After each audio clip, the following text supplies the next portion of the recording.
வணக்கம் அன்பான சொந்தங்களே. நறுக்கென்று 4 வார்த்தை உங்களுடன் நகுலா சிவநாதன்.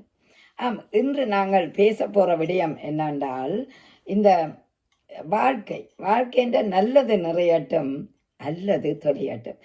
எப்போதுமே நல்ல விடயங்களை நாங்கள் பார்க்கும்போது அது நிறைவாக இருக்க வேண்டும் என்று நினைத்து கொள்ளுவோம். ஆமாம், அல்லது கண்டா தீய விடயங்கள் தொலைந்து போக வேண்டும் என்று. அந்த வகையிலே நல்ல செயல்கள் எப்போதும் நிறைய வேண்டும். அது அல்லாமல் தீய செயல்கள் எமை விட்டு தொலைய வேண்டும். தீய செயல்களை ஏன் எமக்கு அது தொலைந்து போறது தானே சிறப்பு. இந்த இது எடுத்தமண்டா தீய நட்பும் தீமையான எண்ணங்களும் எங்கள் வாழ்வில் தொடராமல் இருப்பதை உறுதியாக்கி நீங்கள் வாழுங்கள். ஏனென்றா நன்மை தரக்கூடிய விடயங்களை ஆராய்ந்து ஏற்றுக்கொள்ள வேண்டும். அந்த நல்ல செயல்கள் தான், நல்ல எண்ணங்கள் தான் எங்கள் மனதில் எப்போதுமே வேரூன்றி இருக்க வேண்டும். பொதுவாக மனித வாழ்க்கையில் ஏன் நல்லது தான் செய்ய வேண்டும் என்று நாங்கள் கேட்கின்றோம். ஏன் தீயது செய்யக்கூடாதா, நல்லது தான் செய்ய வேண்டும் என்று நாங்கள் கேட்கிறோம்டா, இந்த மனமானது நல்லது செய்கையில் அதை நோக்கி அது நகரக்கூடிய வாய்ப்பு இருக்கும். தீமை, அதாவது தீய விடயங்கள் செய்யக்க அதை நோக்கி தீய விடயங்கள் செய்யக்க எப்படி இருக்கும், அதில் வீணான அந்த நேரம் எங்களுக்கு போய்விடுவது உண்டு. தீயவைக்கு ஏன் கூடுதலான நேரம் செலவழிக்க வேண்டும்? அதுவும் சிறப்பன்று, அது எங்களுக்கு சிறப்பில்லை. அதனால தான் அதாவது என்ன லாபம்? ஒன்றுமில்லை. அதனால தான் மாறாக அதுக்கு தீமை போயிடும்.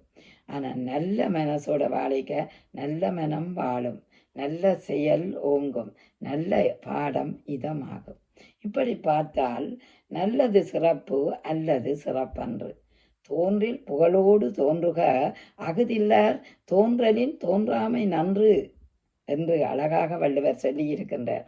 அதாவது மக்களால் பிறக்கின்ற ஒவ்வொருத்தரும் பிறக்கின்ற பொழுது புகழுக்கு ஏதுவாகிய குணங்களோட நாங்கள் பிறக்க வேண்டும் என்று வள்ளுவர் சொல்லுகிறார். அப்படி இல்லாவிட்டால் தோன்றாமல் இருப்பதே நல்லது, நீங்கள் பிறக்காமல் இருப்பதே நல்லது என்று சொல்லுகிறார். அதாவது நல்ல செயல்கள் புரிந்தவர்களுக்கு நல்ல பிறப்பும் நல்ல புகழும் தேடி வரும். நீங்கள் யோசிச்சு பாருங்கள், நல்லது செய்யக்கு எங்களுக்கு நல்ல பிறப்பு நல்ல செயல் தான் தேடி வரும். வாழ்க்கையின் அனுபவம் நல்லது கெட்டதை பிரித்து பார்த்து உணர்ந்து கொள்ள வைக்கிறது. புரிபவர்களுக்கு நல்ல செல்வம், அதாவது புரிபவர்களுக்கு செல்வம் நிறைவாக கிடைக்கும். அந்த வாழ்க்கையில் நீங்கள் யோசிச்சு பாருங்கள், நல்ல செயல் செய்பவர்களுக்கு செல்வம் கூட நிறைந்து நிற்கும் என்று சொல்லுவார்கள். அடுத்தது மற்றவர்களுக்கு அது குறைவாக இருக்கும். ஏன் குறைவாக இருக்கும் என்றால் அவர்கள் தீமையை செய்து கொண்டு இருக்கிறார்கள். நல்லது நிறையட்டும். மனிதன் பகுத்தறிவுள்ளவன். எதுவெல்லாம் நன்மை தருகிறதோ அதை உயர்வாக பிரித்து பார்த்து உணர்ந்து கொள்ளலாம், அல்லாதவற்றை விட்டுவிடலாம். எனவே நல்லவற்றை சேருங்கள். நல்ல நண்பர்கள், நல்ல புத்தகங்கள், நல்ல அறிவுரைகள், நல்ல சிந்தனைகள், இவற்றை நீங்கள் சேமிப்பாக்குங்கள். நல்லவை நிறையும், அல்லவை தொலையும். நல்லவை நிறையும், நன்மைகள் தொடரும். இனிதான வாழ்க்கை நிறையட்டும், வாழ்க்கை இனிப்பாகட்டும். நன்றி, வணக்கம்.